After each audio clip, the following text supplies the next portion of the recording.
সাবরুম থেকে মনুঘাট যাওয়ার সড়কে রবিবার সন্ধ্যায় একটি দ্রুতগতি বাইক একটি সাইকেলকে ধাক্কা দিলে গুরুতর আহত হন দুই ব্যক্তি।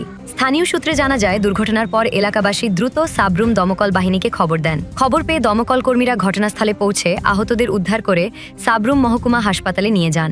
আহতরা হলেন সাইকেল আরোহী ছায়াকান্ত মজুমদার এবং বাইক চালক মিলন ত্রিপুরা। চিকিৎসকদের প্রাথমিক পরীক্ষার পর দুজনের অবস্থায় গুরুতর হওয়ায় তাদের উন্নত চিকিৎসার জন্য শান্তিরবাজার জেলা হাসপাতালে রেফার করা হয়েছে। দুর্ঘটনার কারণ খতিয়ে দেখা হচ্ছে। আনুমানিক সন্ধ্যা 7:05 নাগাদ আমরা সাবরুম ফায়ার সার্ভিসে একটা কল আসে। কলটা হয়েছে আপনার বটতলি বাজার পার হয়ে এখানে একটা অ্যাক্সিডেন্ট হয়েছে। সঙ্গে সঙ্গেই তৎক্ষণাৎই মুভ করি এবং গিয়া সেটা স্পটে দেখি যে একটা বাইক আর একটা সাইকেলে অ্যাক্সিডেন্ট হওয়ার ফলে দুজন লোক গুরুতরভাবে আহত হয়েছে। তার সঙ্গে সঙ্গে আমরা সাবরুম হাসপাতালে নিয়ে আসছি। এটা কি বাইকেই সংঘর্ষ হয়েছে? না, বাইকের সঙ্গে বাইসাইকেলের সংঘর্ষ হয়েছে। কতজন আহত হয়েছে এখন? দুজন আহত হয়েছে। বাইক যে ট্রেনে চালাইতেছে হেও আহত হয়েছে, আবার বাইসাইকেল যে ট্রেনে চালাইতেছে তাইনও আহত হয়েছে। তাদের নাম জানা গেছে? নামটা যে ট্রেনে বাইসাইকেল চালাইতেছিল তার নাম হচ্ছে ছায়াকান্ত মজুমদার, বয়স আনুমানিক 47 বছর হবে।